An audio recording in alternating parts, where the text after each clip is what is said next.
আমার কালারের বক্সটিতে কালারগুলি আর রাখা যাচ্ছিল না, তাই এই রকম একটি ব্যবস্থা করতে হলো।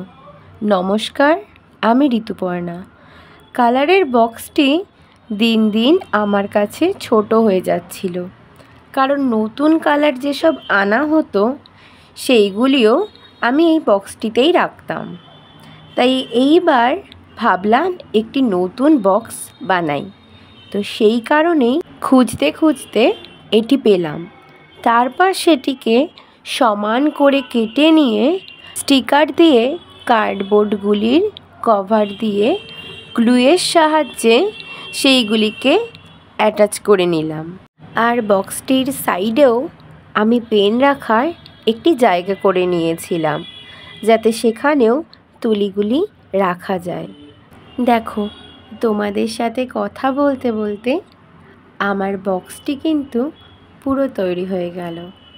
তোমরা দেখে বলো কেমন হয়েছে। আর আমার ভিডিও যদি তোমাদের ভালো লাগে, আমাকে যদি তোমাদের যোগ্য বলে মনে হয়, তাহলে আমার চ্যানেলটি সাবস্ক্রাইব করে প্লিজ আমার পাশে থেকো বন্ধুরা। সবাই ভালো থাকবে, সুস্থ থাকবে। ধন্যবাদ।